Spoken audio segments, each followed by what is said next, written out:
Hello everyone.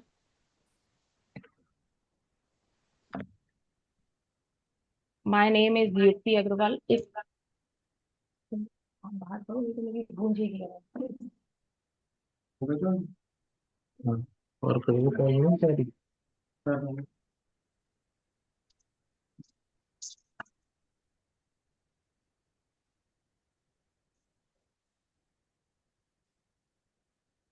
तो आज का जो टॉपिक है हमारा वो फिटनेस को है। और लाइक जो ये एक ऐसा टॉपिक है। एक्चुअली हम अगर मूवी की बात हो ना तो बहुत सारे प्रोग्राम्स बहुत जल्दी जल्दी बन जाते हैं, बट फिटनेस को लेके इतने ज्यादा लोग अवेयर नहीं है। वो एक बड़ा इशू है, जबकि इतना एक्चुअली मैनेज करना फिटनेस को बहुत बड़ी चीज नहीं है ना।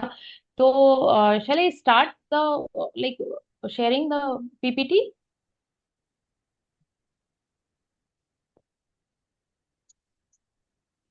पवन भैया। यस भाभी, we can start. Yes. Okay.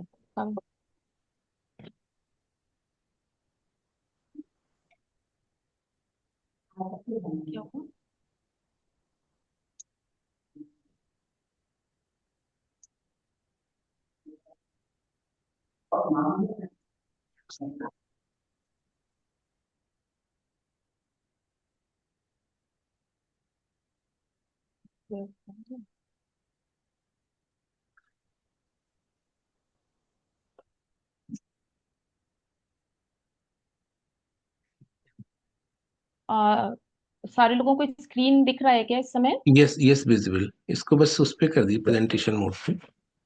Okay. कब बनाए? हम्म। Yes, correct. ओके।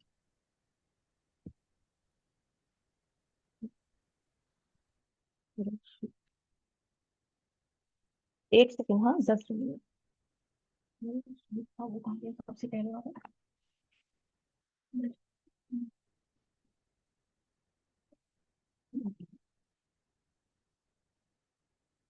तो सबसे पहले हम बात करते हैं कि आप में से कितने लोगों को इलनेस और वेलनेस का फर्क पता है। आप लोग मैसेज कर सकते हो, या फिर मैं अनम्यूट कर देती हूँ, तो क्योंकि थोड़े लोग हैं तो कोई इतना इशू होगा नहीं।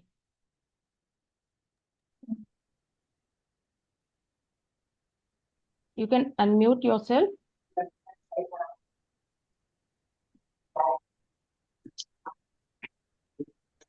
यस स्वाति जी।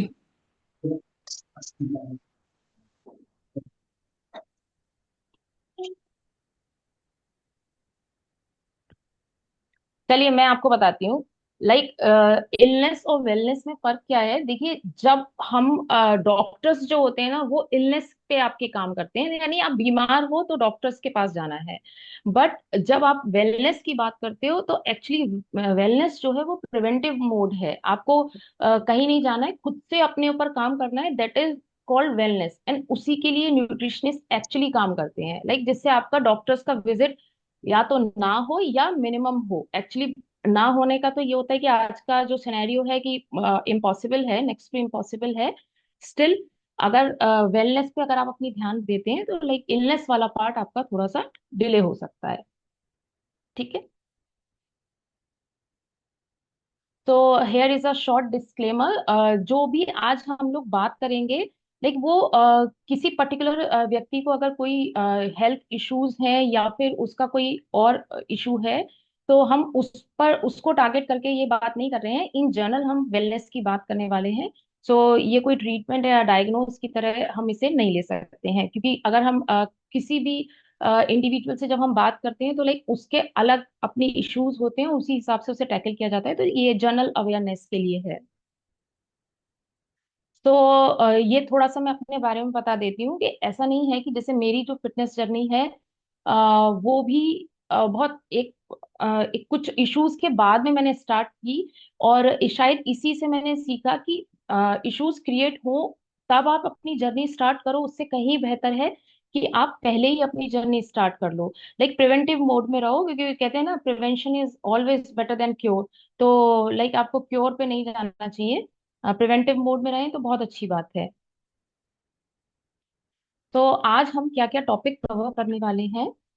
सबसे पहले है व्हाट इज हेल्थ, क्योंकि हम लोग एक्चुअली हेल्थ को भी बहुत अच्छे से नहीं समझ पाते हैं। तो आज थोड़ा सा उसके लिए भी डिस्कस करेंगे, थोड़ा सा न्यूट्रिशन का पार्ट होगा, साथ में होगा ओबेसिटी, जो कि सबसे बड़ी आजकल की प्रॉब्लम है, सबसे ज्यादा देखने को मिलती है, चाहे बच्चे हों। पहले बच्चों में नहीं देखने को मिलती थी, बट अभी बच्चों में भी बहुत ज्यादा है। और साथ में ओबेसिटी से आपके क्या क्या इश्यूज क्रिएट हो सकते हैं आपकी लाइफ में, वो उसको डिस्कस करेंगे। और एक्सरसाइज एक्चुअली इंपॉर्टेंट क्यों है? एक्सरसाइज का मतलब हमेशा ये नहीं है कि आपको जिम जाकर ही एक्सरसाइज करनी है। लाइक आप छोटे छोटे मूवमेंट्स अपनी लाइफस्टाइल में ऐड कर सकते हो, सो उसके थ्रू भी आप बहुत ज्यादा हेल्दी रह सकते हो। ठीक है। और बहुत सारे फिटनेस के बारे में ना मिथ्स हैं, और खासकर इंस्टाग्राम के आने के बाद में आप देखते होंगे कि लोग अब और भी ज्यादा कंफ्यूज हैं। कोई कहता है कि पालक खा लो, बहुत अच्छी चीज है, कि आयरन है इसके अंदर, सारी चीज न्यूट्रिएंट्स बहुत अच्छे हैं। बट दूसरे लोग बोलते हैं कि पालक मत खाओ, उसके अंदर एंटी न्यूट्रिएंट्स हैं।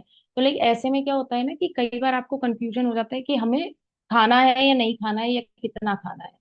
और एक टॉपिक रहेगा मेंटल फिटनेस का, क्योंकि आज की डेट में सबसे ज्यादा लोग हेल्थ इश्यूज जो उनके हैं वो तो हैं ही। एक्चुअली हेल्थ इश्यूज बाद में दिखाई देते हैं सब। और जो मेंटल फिटनेस है, मेंटल इश्यूज हैं, जो लोगों को स्ट्रेस है, एंजाइटी है, ये एक्चुअली बहुत टाइम तक लोगों में छिपी रहती है। क्योंकि हम लोग इस पे मेंटल वेलनेस पे बहुत ज्यादा बात नहीं करते हैं। तो छोटी छोटी चीजों को ध्यान में रख के आप किस तरह से अपनी मेंटल फिटनेस पे भी ध्यान दे सकते हो। कोई इसके लिए आपको कहीं नहीं जाना है, सिर्फ थोड़ा सा अवेयरनेस चाहिए, ताकि आप जो है मेंटली भी फिट रह सकें। और जैसे कि इसमें ज्यादातर सीएस हैं, तो आप लोग जानते हैं कि आप लोगों का कितना ब्रेन वर्क रहता है। तो स्पेशली आप सभी के लिए मेंटल फिटनेस पे काम करना बहुत जरूरी है। तो व्हाट इज हेल्थ, सबसे पहले ये समझते हैं। देखिए, तीन कंडीशंस हैं कि आप फिजिकली फिट हो, आप इंटरनली फिट हो, साथ ही आप मेंटली फिट हो। ठीक है। तो ये हो सकता है कि आपको कोई सिक्स पैक वाला बंदा दिख रहा हो, तो आपको लगेगा ये बहुत फिट है, लेकिन मे भी उसको कोई हेल्थ इश्यूज हो।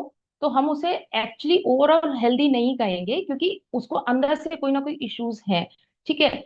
और हो सकता है कि कोई व्यक्ति अंदर इंटरनली भी फिट है, उसके पैरामीटर्स सारे नॉर्मल आते हैं, और फिजिकली भी फिट है, कोई उसका बॉडी कॉम्पोजिशन बहुत अच्छा है, स्टिल उसके साथ में कोई मेंटल इशू हो, यानी उसे कोई एंजाइटी हो, उसको कोई स्ट्रेस हो, मे बी वर्क रिलेटेड हो, या फिर सोसाइटी के बहुत स्ट्रेस होते हैं, कई कुछ भी रीजन हो सकते हैं। तो लाइक आपका इंटरनली, फिजिकली और मेंटली जब आप एकदम स्टेबल कंडीशन में होते हो, दैट इज कॉल्ड हेल्दी। सो हमें एक्चुअली तीनों पे ही काम करना है। ऐसा नहीं है कि हमें दिखना हेल्दी है, बल्कि अंदर से भी हेल्दी ही बनना है। अच्छा, हेल्थ को जो चीज बहुत ज्यादा इम्पेक्ट डालती है वो होता है जेनेटिक्स। बट ऐसा नहीं है कि अगर आपके जेनेटिक्स में कोई गड़बड़ है, यानी अगर आपके पेरेंट्स को या आपके फोर फादर्स ने किसी को सपोज डायबिटीज थी, या फिर किसी को हार्ट इशू था, कार्डियक इशू थे, या फिर ऑस्टियोआर्थराइटिस थी, ठीक है, तो लोग बहुत नॉर्मल होता है, लोग ये बोलते हैं कि अरे वो मेरे मदर को थी, मेरे फादर को थी, इसलिए मुझे भी हो गई। ठीक है, नो डाउट जेनेटिक्स इम्पैक्ट डालेंगे आपके ऊपर, बस बट जेनेटिक्स को आप कंट्रोल कर सकते हो अगर आप बेहतर लाइफस्टाइल रखते हो, या फिर अपने एक्सरसाइज पर ध्यान देते हो। तो आप यकीन मानिए कि जेनेटिक्स एक्चुअली 20% रोल प्ले करेंगे, एंड 80% आपके कंट्रोल में रहेंगी चीजें। तो जेनेटिक्स पर सारी चीजें छोड़ के आप अगर सारी डिजीजेस को या खराब लाइफस्टाइल को आप लाइक हक करते रहेंगे ना, तो that is not right thing ना, कि आप जेनेटिक्स। बल्कि मजा इसमें मुझे लगता है कि हम कई बार चैलेंजिंग सिचुएशन में होते हैं ना, लाइक हमसे कोई कहता है कि अरे तुमसे नहीं होगा ये काम, तो आपको वो काम करने में और ज्यादा मजा आता है। तो जेनेटिक्स भी आप ऐसे समझ लीजिए कि आपको वो चैलेंज कर रहे हैं कि आप नहीं कर पाओगे, मैं आपको लाइक डायबिटीज का इशू देके ही रहूंगा। बट अगर आप अपना लाइफस्टाइल अच्छा रखते हैं, आप अपना ईटिंग हैबिट्स अच्छी रखते हैं, आप थोड़ा सा एक्सरसाइज ऐड करते हो, तो उससे आप जेनेटिक्स को एक्चुअली बहुत, या तो उस प्रोसेस को बहुत डिले कर सकते हो, या फिर उसे आने से भी एक्चुअली रोक सकते हैं। तो लाइफस्टाइल क्या है, कुछ नहीं है, डेली रूटीन में जो आप खाते हो करते हो उसी के लिए हम लाइफस्टाइल कहते हैं। और एक्चुअली जितनी भी डिजीजेस को हम आज डिस्कस करने वाले हैं वो लाइफस्टाइल डिसऑर्डर इसीलिए कही जाती हैं, क्योंकि उनका वो आपके जेनेटिक्स से ज्यादा आपके लाइफस्टाइल की वजह से आ रही है। लाइक हम अगर देर से उठना, टाइमली नहीं खाना, या फिर प्रोसेस्ड फूड बहुत ज्यादा खाना, तो वो हमारे जो हेल्थ है उसको बहुत इम्पेक्ट डालते हैं। सोशल फैक्टर, देखिए सोशल फैक्टर एक ऐसी चीज है, क्योंकि लाइक हम सभी सोसाइटी में रहते हैं, तो हम लोगों को अवॉइड नहीं कर सकते हैं। तो ये चीज जो है बहुत इम्पैक्ट डालती है कि आपका जो आसपास का जो एनवायरनमेंट है वो कितना ज्यादा फ्रेंडली है, या आप कितने पॉजिटिव लोगों के साथ में बैठते हैं उठते हैं।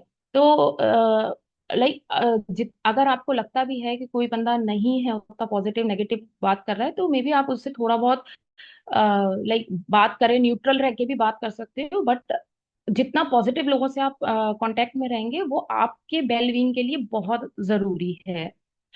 और इकोनॉमिक फैक्टर्स, और ऑब्वियसली आप लोग सब सीएस हैं तो आप समझ सकते हैं कि अगर किसी की बैलेंस शीट ऊपर जाती है तो वो बहुत खुश रहता है, और किसी की बैलेंस शीट अगर घाटे में आ जाए तो थोड़ा तो दिक्कत होती है। तो इकोनॉमिक फैक्टर्स नो डाउट मतलब हमारी हेल्थ पे इम्पेक्ट डालते हैं। अगर आपको लाइक फाइनेंशियल सिक्योरिटी नहीं है, स्टेबिलिटी नहीं है, तो भी थोड़े से इश्यूज हो सकते हैं। सो लाइक सबका एक हेल्थ पर आप देख सकते हो, genetics, lifestyle, social factor, economic factors, सबका हमारी हेल्थ पे कहीं ना कहीं फर्क आता है।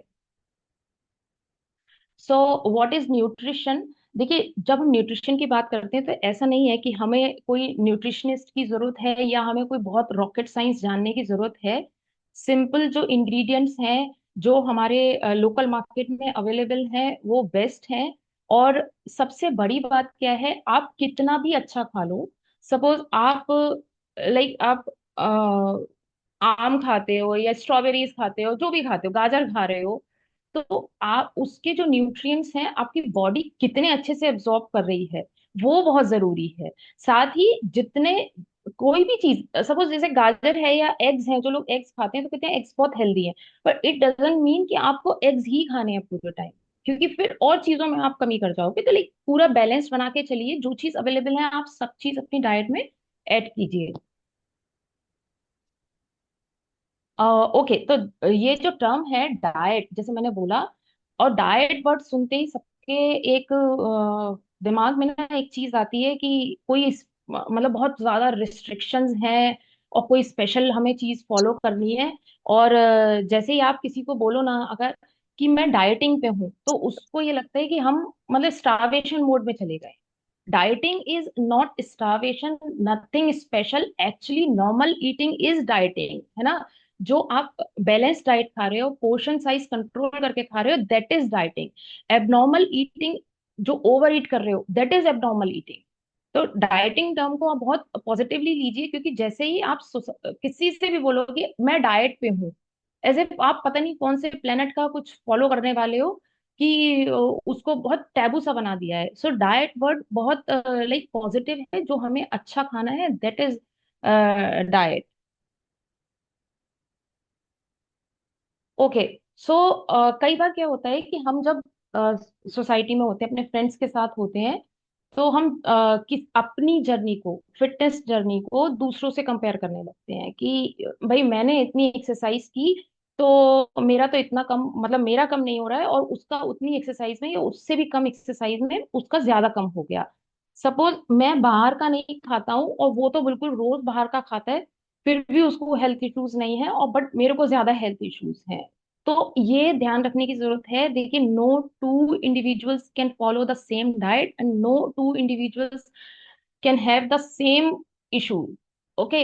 हो सकता है उनकी हेल्थ, उनका डाइट पैटर्न अलग अलग हो, उनका जो सोशल एनवायरनमेंट है वो अलग अलग हो, तो सारी चीजें अलग अलग तरीके से जब आप दो लोग फॉलो कर रहे हैं तो उनका इम्पैक्ट नहीं होगा। और सबसे बड़ी बात ये है कि लाइक जो लोग ट्विंस होते हैं, इवन उनको भी अलग अलग इश्यूज होते हैं। ऐसा नहीं है कि जबकि वो लोग सेम टाइम पे लाइक बर्थ होता है उनका, स्टिल उनके भी इश्यूज अलग अलग होते हैं। सो आपको अपनी जो जर्नी है, आपको अपना जो इश्यूज हैं वो दूसरे से कंपेयर नहीं करना है। आप इंडिविजुअल हो तो आप अपने को उसी तरीके से रखें। Fat diets are not sustainable actually. जो आजकल फैट डाइट का ट्रेंड आया है कि कोई बोलता है वाटर फास्टिंग करना है, किसी को इंटरमिटेंट फास्टिंग करनी है, किसी को जीएम डाइट लेनी है, किसी को कीटो डाइट लेनी है। ये जो चीजें हैं ना, जितने भी फैंसी टर्म्स हैं एक्चुअली, देखिए जो भी मुझे नहीं पता, सोशल मीडिया में जिनको भी इस चीज से पैसा कमाना है वो लोग उस चीज को इंट्रोड्यूस करते हैं, बट ये कहीं बहुत ज्यादा लाइफ लॉन्ग सस्टेनेबल नहीं होती है। आप ये सोचो कि इन्हें आप होल लाइफ फॉलो कर पाओगे, वो नहीं होती है। जैसे सपोज कीटो डाइट फिर भी ऐसा है कि लोग फॉलो करते हैं और नो डाउट उससे बहुत अच्छे रिजल्ट्स मिलते हैं, स्टिल कीटो डाइट आप बहुत लंबे समय तक फॉलो नहीं कर सकते हो। सो फैट डाइट्स के ऊपर एक्चुअली हमें नहीं जाना है, हमें नॉर्मल जो हमारा घर का खाना है उसी पर ध्यान देना है। अच्छा, जब ज्यादातर लोग या तो काम की वजह से स्किप कर देते हैं मील, या फिर उन्हें लगता है कि हमें वेट लॉस करना है खासकर, तो मील्स बहुत स्किप करते हैं। तो मील्स स्किप करना एक्चुअली सबसे ज्यादा जो मतलब आप खराब कर सकते हो अपने को, वो है। अभी आपको लगेगा कि हम फास्टिंग करते हैं तो वो फिर क्यों नहीं मील स्किप करने में आ रहा है। ठीक है, एक्चुअली जब हम फास्टिंग करते हैं, देखिए वो उसके लिए ना हमारा ब्रेन तैयार होता है, और हम उस अपने ब्रेन को एक्चुअली ट्रेन कर रहे होते हैं कि हाँ हमारा ये पर्टिकुलर टाइम है जिसमें हम फास्ट करेंगे, मतलब कोई चीज नहीं खाएंगे। बट जब इस मील्स स्किप करते हो तो आपको क्या होता है कि आपने क्योंकि कोई आप नोइंगली उस तरीके से नहीं कर रहे हो, एक प्लान्ड वे में नहीं कर रहे हो, तो होता क्या है, आपने एक मील स्किप किया और जब अगले मील की बारी आई तो मे बी आप थोड़ा सा बिंज ईट कर जाओ। तो बेहतर है कि आप मील स्किप ना करो, बल्कि आप उनको थोड़ा थोड़ा अपने पोर्शन साइज में थोड़ा कम रख के उसको खाते रहो। ऐसा नहीं है कि आपको ब्रेकफास्ट स्किप करना है वेट लॉस के लिए, या फिर आपको लंच या डिनर करना है। बहुत सारे लोग डिनर करते ही नहीं है। सो लाइक ऐसा इस तरीके से नहीं चलती है डाइट का या आपके हेल्थ का, क्योंकि आप बहुत लंबे समय तक इस चीज को नहीं कर सकते कि आप भूखे रहो या जो भी है। अच्छा, एक चीज और है कि जैसे हमारे जो बड़े लोग हैं वो ज्यादातर ये कहते हैं छोटे बच्चों को, और इवन हम लोग पेरेंट्स, एज अ पेरेंट हम बच्चों को ये बोलते हैं भाई तुम्हारे खाने पीने के दिन है, और अभी नहीं खाओगे तो कब खाओ, है ना, क्योंकि बाद में तो सब छूट जाना है। तो ये जो नेगेटिव फीडबैक है ना, पहले तो इसको रोकना बहुत जरूरी है, क्योंकि आप शुरू से ही ये क्यों डाल रहे हो कि एक एज के बाद में हम खाना नहीं खा पाएंगे या ये सब चीजें नहीं खा पाएंगे। आप शुरू से बहुत कंट्रोल्ड वे में खाओगे तो आप सारी लाइफ आप सब कुछ खा सकते हो। बल्कि सोचने की बात यह कि हमें बच्चों को अपने प्रोसेस्ड फूड से इसलिए रोकना है ताकि वो होल लाइफ अच्छे हेल्दी मील को, नॉर्मल मील को एंजॉय कर सकें। सो बच्चों में भी हमें शुरू से ये है कि माइंडफुल ईटिंग के लिए लाइक उनकी आदत बनानी चाहिए। लेकिन और छोटे बच्चे होते हैं तो नो डाउट वो मानते नहीं है, उनको वो अट्रैक्ट होते हैं प्रोसेस्ड फूड की तरफ। तो उनको वीकली आप उनको एक लाइक उनको एक पार्टी टाइप का या छोटा सा उनको ट्रीट दे सकते हो, बट वो डेली ऑन डेली बेसिस इस चीज को अवॉइड करना चाहिए, और बच्चों को थोड़ा सा मोटिवेट करते रहना चाहिए कि आपको कितना, मतलब कितना आपको खा सकते हो कितना नहीं खा सकते हो, स्पेशली बाहर का। So how to design a diet that suits you. तो सबसे पहली बात आती है कि एक्चुअली हम लोगों को यही नहीं पता है कि हमें खाना कितना है, हमारी हमारी बॉडी को हमारे कितनी कैलोरीज की, कितने खाने की जरूरत है। ठीक है, तो इसके लिए आप कैलकुलेट योर BMI।